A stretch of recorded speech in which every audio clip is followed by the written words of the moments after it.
कृष्ण। चतुर्थ अध्याय।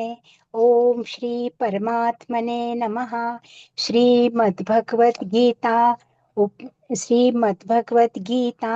अथ चतुर्थोऽध्यायः। श्रीभगवानुवाच इमं विवस्वते योगं प्रोक्तवानहमव्ययम् विवस्वान् मनवे प्राह ऋक्ष्वा कवे ब्रवीत् एवं परम्परा प्राप्तम् इमं राजर्षयो विदुः। सकाले नेह महता योगो नष्टः परन्तपः स एवायं मया तेद्य योगः प्रोक्तः पुरातनः। भक्तोऽसि मे सखा चेति रहस्यं ह्येतदुत्तमम्। अर्जुनवाच अपरं भवतो जन्म परं जन्म विवस्वतः कथमे द्विजानीयान् त्वमादौ प्रोक्तवानिति। श्रीभगवानुवाच बहूनि मे व्यतीतानि जन्मानि तव चार्जुन तान्यहं वेद सर्वाणि न त्वं वेत्थ परन्तप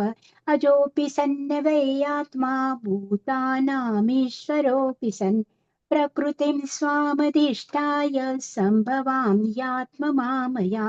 यदा यदा हि धर्मस्य ग्लानिर्भवति भारत अभ्युत्थानं धर्मस्य तदात्मानं सृजाम्यहम् परित्राणाय साधूनां विनाशाय च दुष्कृतां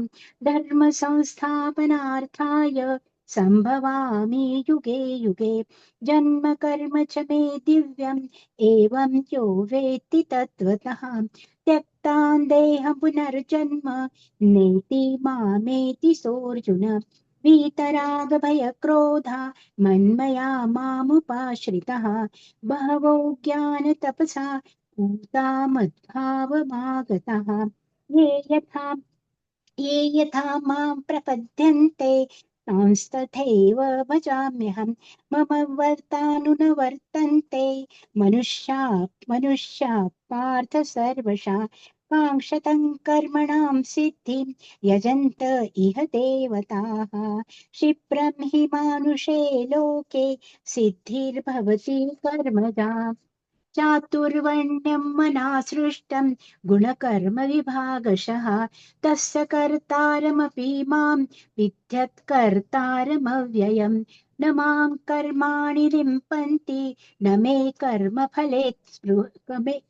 न मे कर्मफले स्पृहा इति मां योऽभिजानाति कर्मभिर्न स बध्यते एवं ज्ञात्वा कृतं कर्म पूर्वेरपि मुमुक्षुभिः कुरु कर्मेव तस्मात् त्वं पूर्वे पूर्वतरं कृतं किं कर्मेति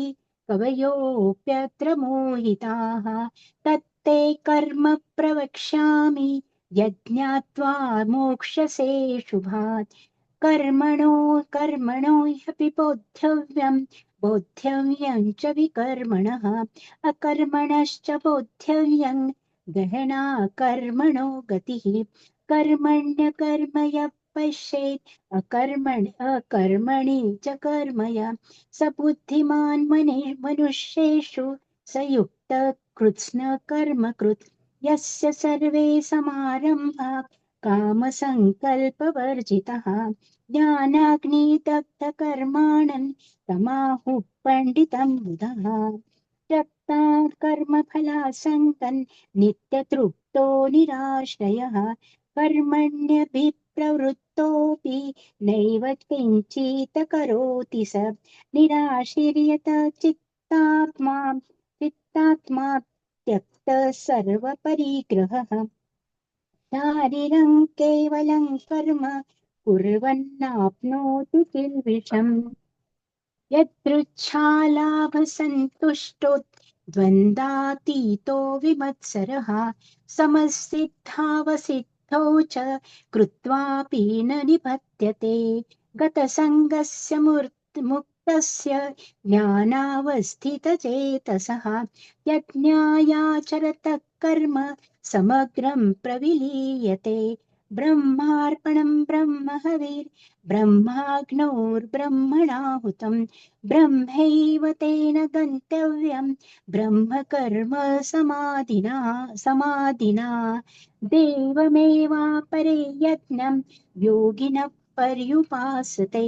ब्रह्माज्ञावपरे यज्ञं यज्ञेनैवोपजुह्वति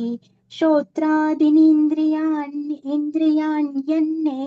संयमाग्निर्जुह्वति शब्दादीन् विषयान्यन्य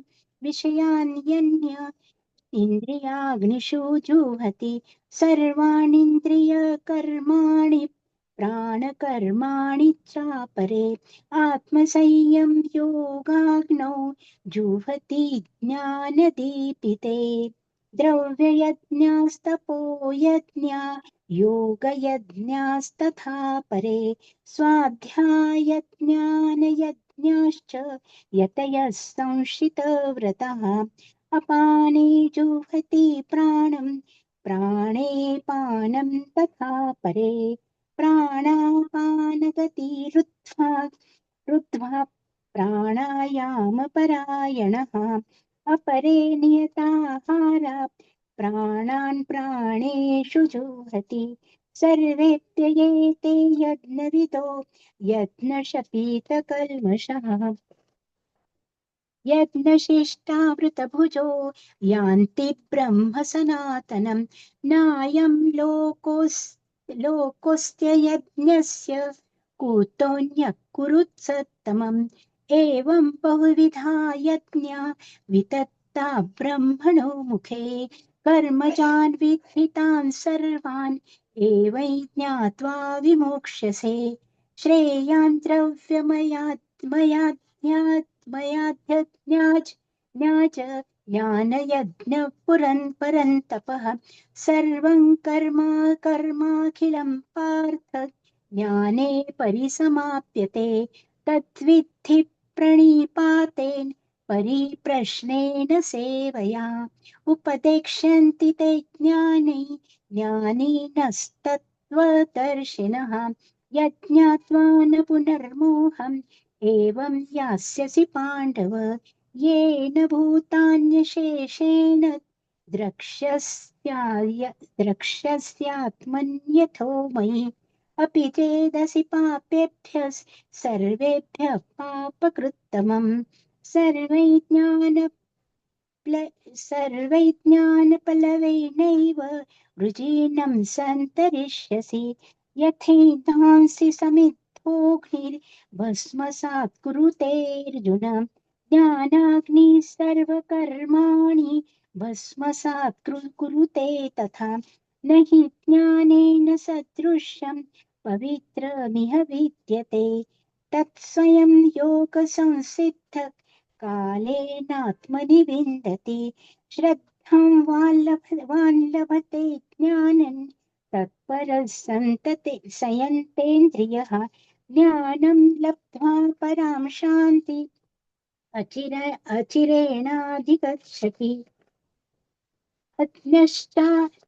अज्ञश्चाश्रद्धतधानश्च संशयात्मा विनश्यति नायं लोकोऽस्ति न परो न सुखं संशयात्मनः योगसन्न्यस्तकर्माणि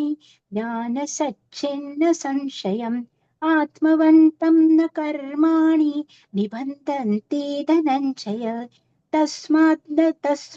ज्ञानसम्भूतं हृस्थं ज्ञानसिनात्मनः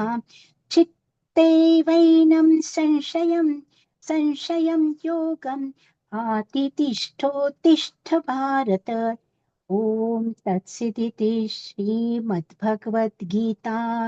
गीतासु उपनिषत्सु ब्रह्मविद्यायां योगशास्त्रे श्रीकृष्णार्जुनसंवादे ज्ञानकर्मसन्न्यासयोगो नाम चतुर्थोऽध्यायः। ॐ श्रीकृष्णार्पणमस्तु। जय श्रीकृष्ण सर्वांना।